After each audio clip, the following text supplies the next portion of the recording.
Contre les politiques européennes et tunisiennes anti-migrants et anti-noirs. C'est le titre d'une tribune publiée aujourd'hui par le journal italien Al Manifesto et le site d'information français et tunisien Mediapart Ennawat.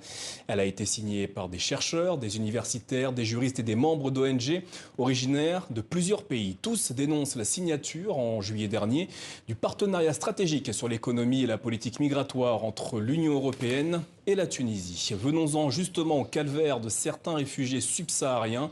Il y a 5 jours, la Tunisie et la Libye ont annoncé un accord pour se répartir l'accueil des personnes qui étaient, pour certaines, bloquées depuis près de 3 semaines au poste frontière de Rajjedir, situé entre les deux pays.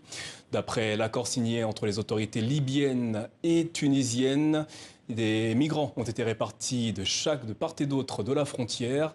Mais ces migrants, selon des témoignages, avaient été amenés dans ces lieux par la police tunisienne selon des témoignages. Le récit de Golnouch Barzega. Ils sont une dizaine, leur silhouette sombre, recroquevillée à même le sable du désert, à la frontière entre la Tunisie et la Libye.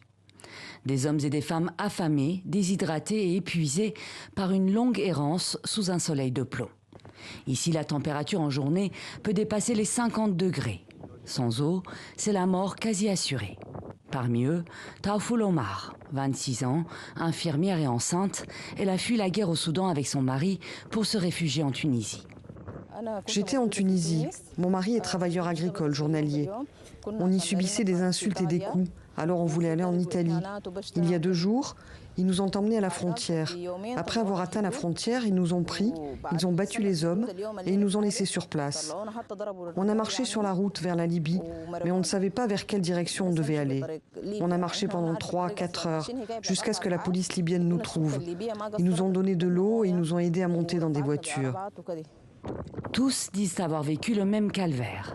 Arrêtés par les forces de sécurité tunisiennes, ils ont été emmenés de force et abandonnés dans la zone frontalière avec la Libye avant d'être sauvés par les gardes frontières libyens.